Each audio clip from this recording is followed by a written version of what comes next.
Sa i përket kësaj që po ndodh, natyrisht institucionet e Kosovës këto 3-4 vitet e fundit kanë pas një angazhim më të madh se më përpara për të goditur rrjetet e spionazhit brenda Republikës së Kosovës.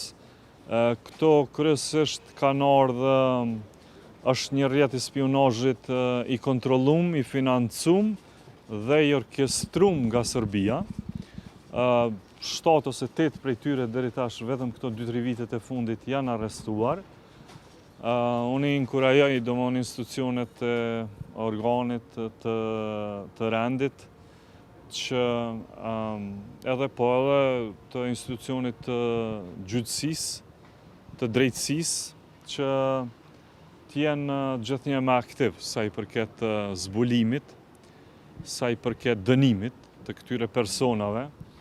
Qëllimi i këtyre është shumë i keq, tentojnë me destabilizu Kosovën, e performojnë një luftë hibride dhe speciale kundër personaliteteve të caktuara, kundër qeverisë, kundër kryeministrit Kurti, domthonë qëllimi i tyre është ky.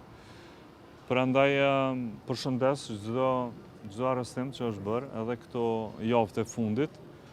Sa i përket asaj që po e thoni ju lidhur me vizitën aty, mendoj që ndoshta nuk e kanë pas kapacitetin institucionet me verifikuar atë person, sepse po të ishte verifikuar nuk më përmenja që kishte deportuar në zyrën e kryeministrit. Ai ka qenë në kuadër të një delegacioni të pakicave, të komuniteteve, jo shumicë që janë në Kosovë, dikun kanë qenë 9 ose 10 persona dhe ai kishte arrit me u bashku atij delegacioni dhe me qenë pjesë aty e vizitës.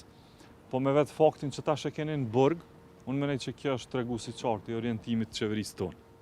Faleminderit.